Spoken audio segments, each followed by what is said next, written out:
Now, the marketplace is wide open for college athletes and in many states, high school athletes to profit from the value that they can attach to their name, image, and likeness, which in almost every instance is going to be tied to their success as an athlete. I think that's a huge trend which creates a multitude of opportunities for people who want to think outside the box, create opportunities for themselves to help these athletes. Because when you look at the percentage of athletes who can matriculate from the college level or the high school level to the professional sports ranks, it's a minuscule amount. But if during their time as high school students or college students, they're able to capitalize on their fame and the exposure they have on the playing field or on the court to turn that into income and opportunities to build businesses, enterprises that they can then own and monetize. Welcome to On Record PR, where we go on record with industry leaders to discuss best practices for public relations strategies that drive business success. Let's get started with the show. Welcome to On Record PR. I'm the show producer and guest host, Jennifer Simpson Carr. Today, I'm going on record with Don Gibson, an accomplished attorney, business executive, and entrepreneur in the sports and entertainment industries. Don has represented entertainers, athletes, and companies in business and legal matters and spent more than 20 years in senior leadership positions with major sports organizations. He was an attorney in the Office of the Commissioner of Major League Baseball, then became vice president and general counsel, and senior VP and acting president of MLB Properties.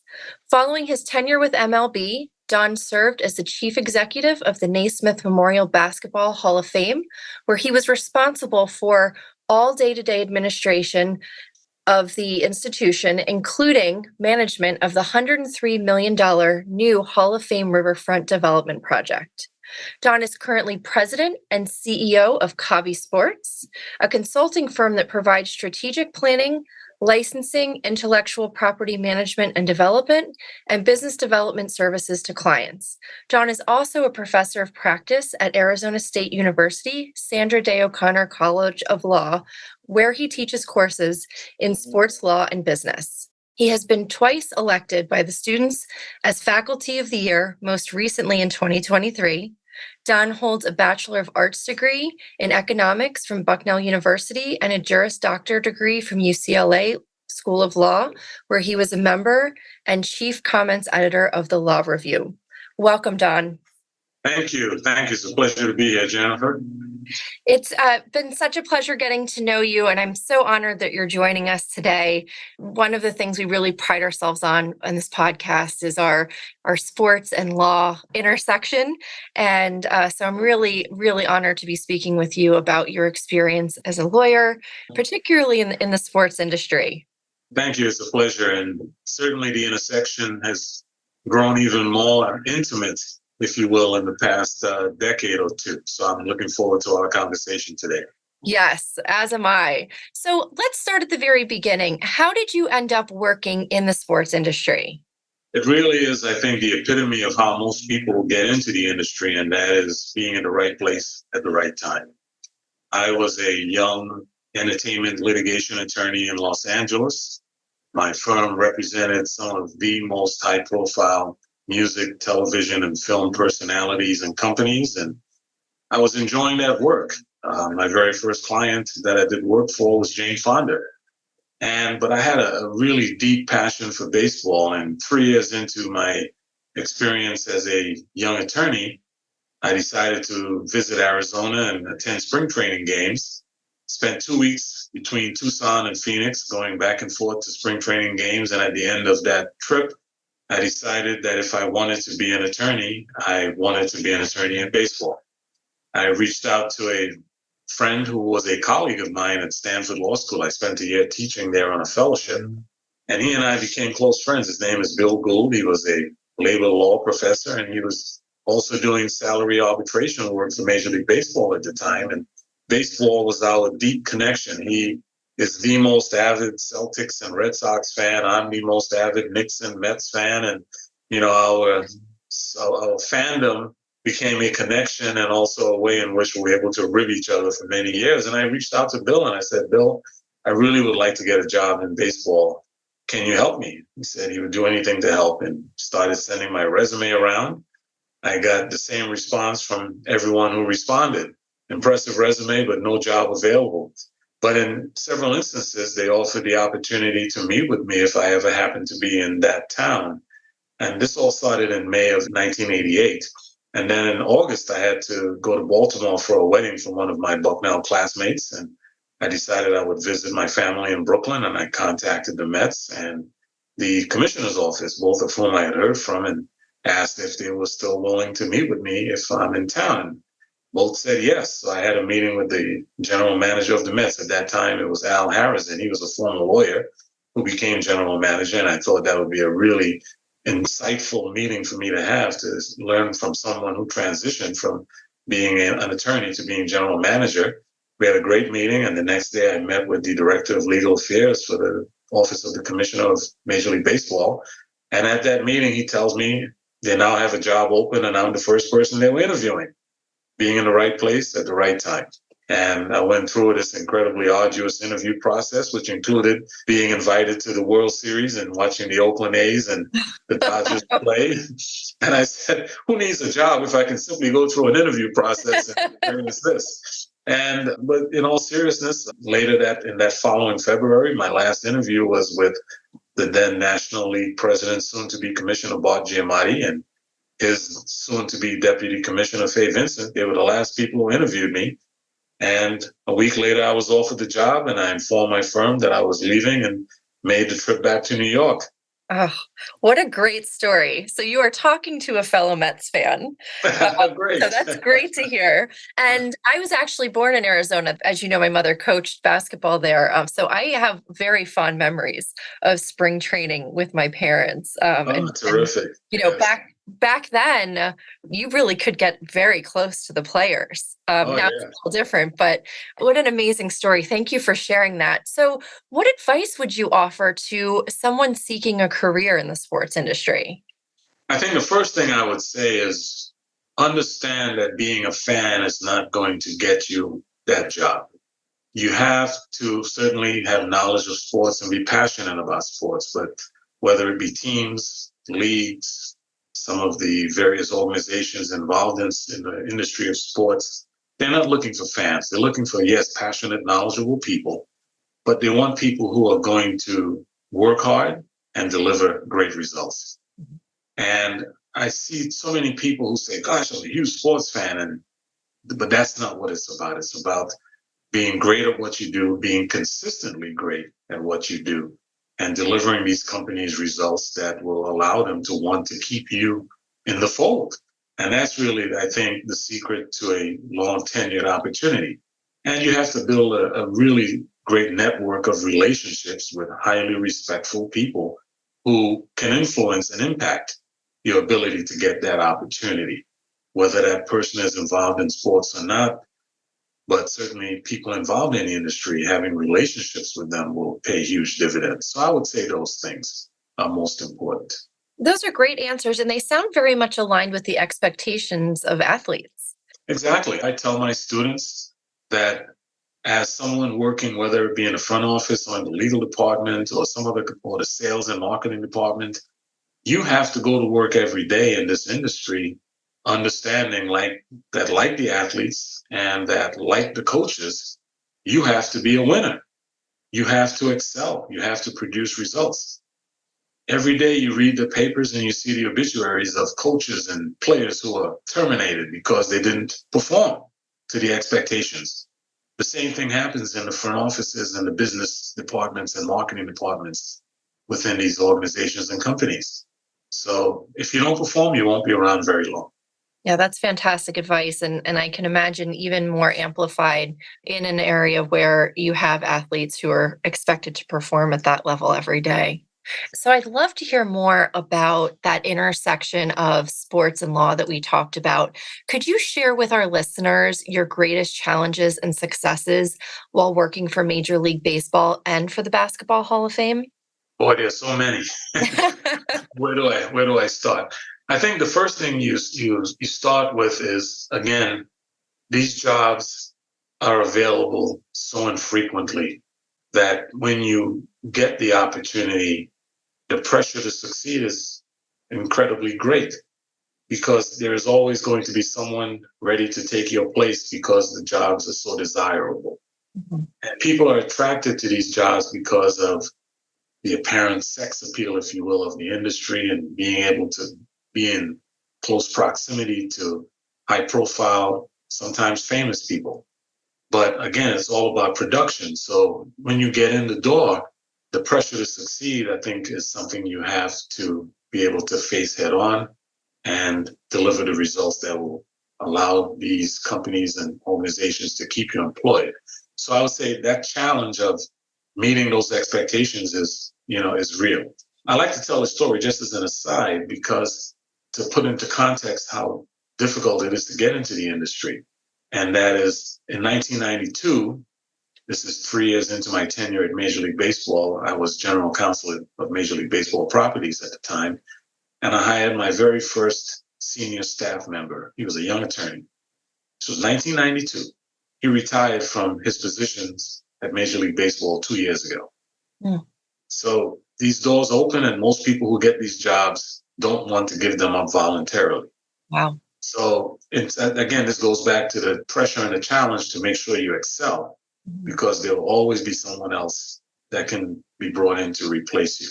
In terms of my role and my job function, I would say at Major League Baseball Properties, the biggest challenge that I encountered was within 3 months after I was named Senior VP and Acting President, we had the labor stoppage of 1994 and the cancellation subsequently of the World Series. That was cataclysmic. Canceling the World Series, you would think that Major League Baseball as an institution had taken the heart out of most Americans who were baseball fans, or had taken their children away from them. The anger, the level of upset, and the impact it had on the business was dramatic. And I think most people in the industry at that time would say it probably took a good 3 to 4 years to recover from that in terms of the business and the fan interest in the game and ticket sales and television rights sales and licensing merchandise sales and sponsorship opportunities.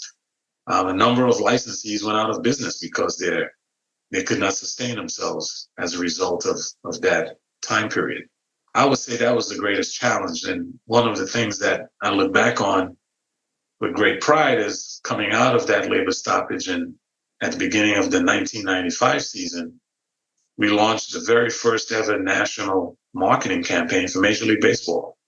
The tagline was "What a Game," and we got Aretha Franklin, LL Cool J, Mary Chapin Carpenter, the Goo Goo Dolls to be involved in music videos that included players championing, how great the game is and trying to get the fans to embrace the game with the same level of excitement and love and passion that they had previously.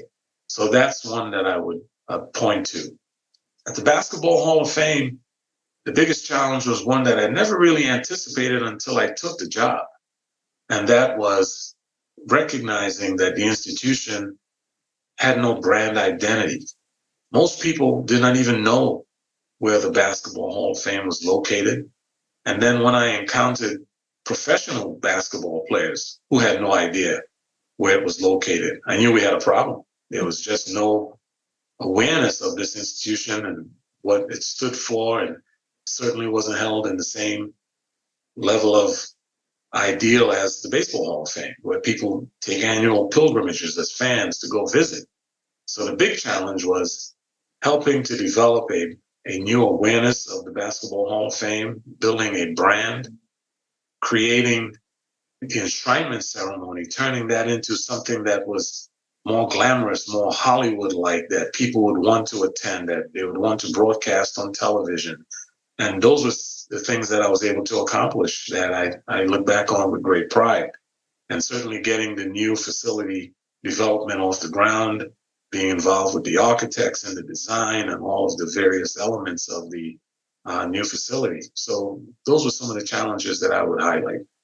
Thank you for sharing that. And I will say, as someone who is currently very intimately involved with the Basketball Hall of Fame induction process, it is A class. I mean, it is, they have made it, and probably many thanks to your experience there and your impact. It is a top of the line. They have treated us so well. And for the listeners who may not know, my mother is representing the 1976 Olympic women's basketball team. We were in Houston several weeks ago for the announcement with the 23 class. And then in August, they'll be enshrined. But it has been an incredible experience. And they've really made it very glamorous and top of the line. So that's a great success. Thank you. Thank you. No, it's, I worked with one of my business partners now. He was a friend back then and did a lot of work for Major League Baseball. When I headed Major League Baseball Properties, Todd Radon, we developed a whole new logo for the Hall of Fame, which is still being used. And the enshrinement dinner used to be a sit-down dinner in the local auditorium. And the year that Larry Bird was going to be enshrined, I pushed and got the support of the NBA and the board to turn it into a really high-end affair. We sold tickets. We had fans drive down from Boston. It was televised by the NBA. It really became a Hollywood type of Oscar, Grammys type presentation that has continued to this day. And they had not done anything like that before then. And it really has become much more high-end in that sense. Well, that's an incredible accomplishment. And thank you for sharing that story. I do want to go back to something that you mentioned regarding the challenges you encountered while you were in-house during Major League Baseball. Certainly, we know over the last several years, any person in any position has faced really unexpected challenges. And I guess my question for you is, as a general counsel at a major sports organization, what recommendations would you have for GCs who come up against really unexpected crises or, challenging times? How do you advise that they get through that? Well, one thing I learned firsthand is that when I went in-house after being, an attorney at a private firm representing private clients and corporate clients, lawyers have an image within the business circle that is very difficult to dispel. And lawyers are often viewed as the people who screw up deals because they're more concerned about problems as opposed to finding solutions and identifying problems as opposed to creating solutions. I remember staff people at Major League Baseball Properties when I would say, you need to go, they were told they have to go talk to the legal department, and they're like, oh my God. No, we don't have to. We have to, because they're looking to get a deal done. And the lawyers typically say, this is a problem. You can't do it. As opposed to, okay, let me figure out how to help you get it done.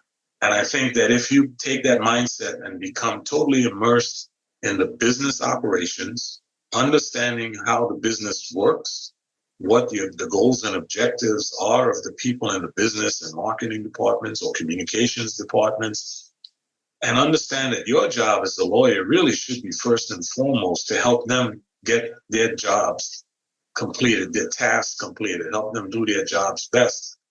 You'll be much better appreciated and you'll be better at what you do. That's excellent advice. Thank you for that. And let's pause here to hear a message from our sponsor. This episode is brought to you by Furia Rubel Communications. Recognized as the #1 agency by the National Law Journal, Furia Rubel helps top businesses and law firms with high-stakes public relations and marketing, reputation management, crisis planning, and incident response, including high-profile litigation media relations. To learn more, go to furiarubel.com or email podcast@furiarubel.com. I want to switch over to the trends. What trends are you seeing in this industry?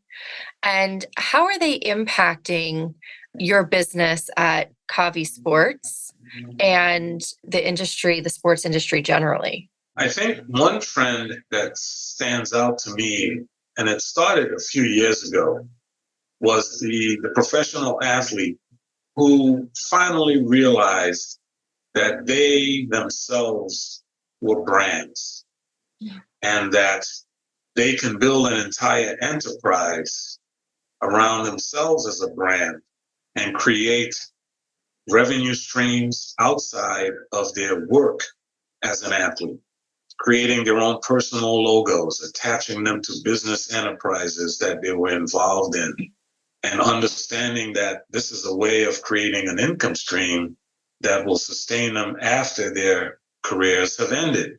It took a long time, I think, for most athletes to appreciate that, and I started to see this trend becoming more realized a few years ago. Now it has really been ramped up in the last 2 years with the college and now high school athlete marketplace, with the ability to now commercialize their name, image, and likeness rights, which is a result of a number of litigation matters involving the NCAA, which the NCAA has lost. And now the marketplace is wide open for college athletes and in many states, high school athletes to profit from the value that they can attach to their name, image, and likeness, which in almost every instance is going to be tied to their success as an athlete. I think that's a huge trend which creates a multitude of opportunities for people who want to think outside the box, create opportunities for themselves to help these athletes. Because when you look at the percentage of athletes who can matriculate from the college level or the high school level to the professional sports ranks, it's a minuscule amount. But if during their time as high school students or college students, they're able to capitalize on their fame and the exposure they have on the playing field or on the court to turn that into income and opportunities to build businesses, enterprises that they can then own and monetize, that creates a huge set of opportunities for people who will never make it as professional athletes. I think that is something I'm looking at, and it's something that I'm actively involved in. It's really exciting. And thank you for sharing that trend. I was a college athlete, D2. I was not going to be on really anyone's radar. It just got me through college. But it's been really interesting to watch as a former college athlete. Many of my family members played sports. And so I remember sitting with my cousin who played football at a major D1 school, and we were playing Madden.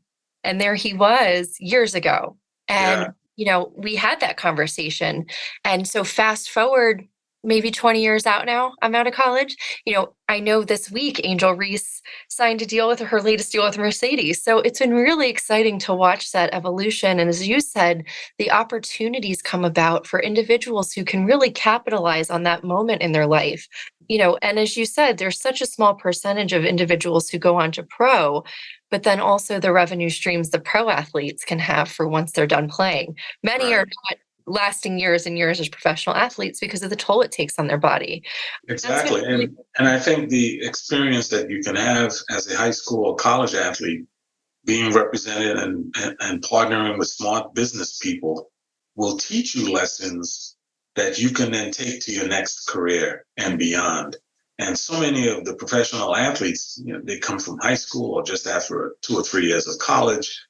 They haven't had the exposure to the way in which business operates, and they don't have the ability, and they haven't had the ability to learn from experienced people so that they can then take a career that might only last on average 2 to 2.5 years and transfer that into something that they can then develop long term. The lessons they learn doing those things might lead them to purchase businesses, whether it be quick service food or a automobile dealership, and those lessons will allow them to be positioned for success long term. Absolutely. I love that perspective. Are there any other trends that you're seeing in the industry? Well, there are a lot of trends. I think one that I don't particularly care for is the importance and role of social media. Wow. There's so many instances, and just look at the situation with John Morant, where, social media has become a platform that has been used, and athletes have found themselves in very precarious positions because of the exposure that they have gotten on social media. People hit send and they think they can retract what they have just sent, and they can't. People will tweet things and try to delete a tweet, but somebody has done a capture of it. And now you still have to deal with the consequences of the message or words that you have chosen. People in high school active on social media, they don't understand the impact that might have on their ability to be admitted to a college or to be recruited to a college, because certain things they have done has been captured and communicated and is now there for eternity. And people see that and judge them and evaluate them based on that. So I think the trend of being immersed in social media and fighting with people who have no interest other than to engage with you in a way that is unseemly is one that I just don't like. And I think that most people who are looking to be athletes at a college level or professional level need to recognize that social media can be your own worst enemy, and maybe you're better off having someone else, serve as an interface as opposed to interacting directly with people who will call you names and say disparaging things, and then you feel the need to respond. There are some athletes who just stay quiet and they don't get involved, and yet they get chastised for being quiet. So it just shows you that there are really no winners in this. So you may as well just stay out of the fray and just get your business done and do it the best way you can, and leave social media for the people who just want to engage and be negative. That's very, very wise advice.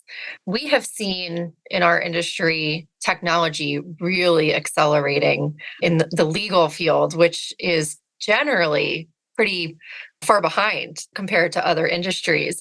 Are you seeing an impact in technology in sports? And if so, what does that look like? Oh, no doubt.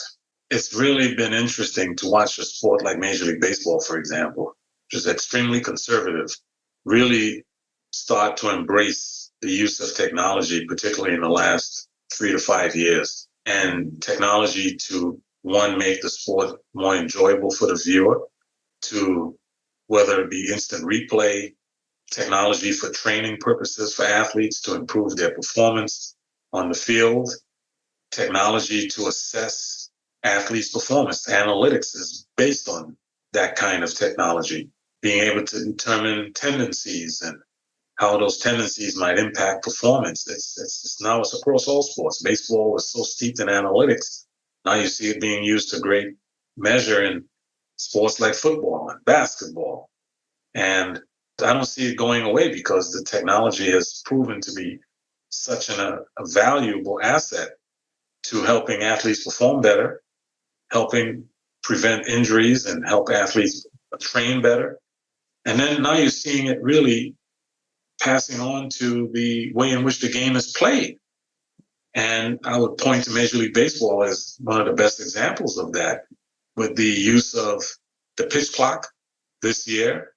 And then beginning last year, the use of the PitchCom technology, which is one of the projects that I helped develop and brought to Major League Baseball. And being able to eliminate any possibility of cheating and sign stealing through nefarious methods.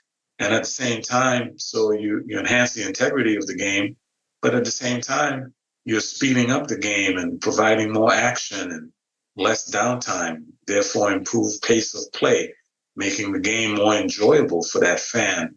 This year alone, you go to a baseball game, you're on average leaving 35 minutes earlier than you did last year. That's immense in terms of when you look at the younger audience that baseball wants to attract and retain. They have a very limited attention span, and not having to sit there with all this downtime and be bored if you're not yet a serious baseball fan is immense. And you look at football and the use of microphones and helmets to transmit play calling, and the way technology is used to break down plays and how you can disrupt a certain tendency of a team or anticipate a certain formation or play that a team might run. It's huge, and it will just continue to be that way. So you had mentioned that during your time at Major League Baseball, you had involvement in bringing PitchCom to the league. What was your experience being involved in bringing such innovative technology to a sports organization?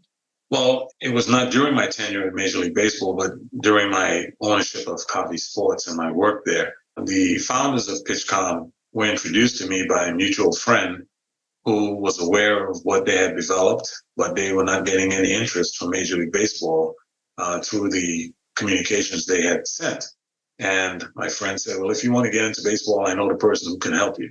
So I had a meeting with them here in Scottsdale, Arizona. They demonstrated their prototype of the technology, and I knew right away that this could be immense. We needed to tweak some things to make it appealing to baseball and address concerns that I knew baseball would have. And that knowledge is based on my personal experience in the game and running the licensing division and being involved with baseball operations people over the years and developing other technologies and products that people have used in baseball. So we came together, they engaged me as a consultant, and we worked together. And after several months of making overtures to baseball, we finally got an audience. And once we demonstrated the product to them, their jaws dropped. And we knew this opportunity would have some real impact long-term on baseball. Went through the testing process, the safety testing, as well as the on-field testing of the product. And last year, baseball authorized the use, and slowly but surely, it started to steamroll. More and more teams started to use it because they saw the benefit of having their pitchers be confident that a sign that was being communicated was not going to be stolen. It sped up the game. Pitchers got into a rhythm. And then now this year, I believe at this point, 100% of the teams and pitchers are using it in some form or fashion. So technology is not something that sports can run away from. Throughout history, technology has advanced American business and social lifestyle. We went from riding horses everywhere to driving cars. So technology in sports is not going to go away as long as the game can benefit, the fan experience can be enhanced, and the integrity of the game can be protected. You'll continue to see more technology being adopted. That's great. And before we close our time together, I would love to ask you a final question. How does your work as a professor of practice at ASU College of Law align with Kavi Sports? Well, that's a good one. It aligns perfectly because I will tell people that what I teach my students is what I do every day. And that's what I love about my work as a professor. I am able to share real world experience, real world subject matter that I have learned firsthand as opposed to reading in a book somewhere. And the students really find that beneficial. And congratulations. They must find it beneficial because you've been voted twice the Faculty of the Year, including this year. So it sounds like you're having a great impact on your students. Thank you. Thank you. I feel that I am based on the feedback they give me. And I know that when I go to the campus every time I teach, I do it with great expectation and a lot of excitement. That's wonderful. And I'm sure the students leave excited and inspired as well because of your engagement enthusiasm. The subject matter I teach is what I do every day in my work at Kavi. One of the courses I teach, for example, is a course called The Law and Business of Sports Branding, which I was asked to create about 4 years ago now. And that was based on my experience at Major League Baseball and the work that I do at Kavi. So the students learn about what constitutes a brand, how a brand is built and sustained, and branding from the corporate business side to the individual personality side and how they intersect and how they can become symbiotic. So that's one example. I also teach a class with former Commissioner Bud Selig. We teach a class which I call MLB's Impact on Law and Society. And we track the history of Major League Baseball and how it has impacted things in American society like integration, analytics, social issues. So those are good examples of how my work at Kavi intersects with my teaching. And those are incredibly important topics given how quickly technology is evolving and also the evolution of endorsements. You mentioned brands and how they intersect. I mean, it's really very timely and it will only continue to evolve so quickly as we've seen the last couple of years. So before I let you go, could you let our listeners know where they can learn more about you or connect if they would wish to get in touch? Well, certainly. You can certainly find me on LinkedIn. I have a profile there, and you can always contact me through my Kavi website. The URL is Kavi, Kavi sports.com. And we will link to all of those places in the show notes on the site so that people can very easily get in touch with you. I want to thank you so much again for your time and for your insights. It's been a pleasure getting to know you, and I'm really grateful for the conversation today. Great. Thank you, Jennifer. It's been a pleasure speaking with you, and I really appreciate the opportunity. Thank you for listening to On Record PR. Visit our website, onrecordpr.com, to subscribe to the show, share it with your friends on social media, find show notes, additional episodes, and more information. We'll see you next time. In the meantime, feel free to send us questions or show ideas at podcast@onrecordpr.com.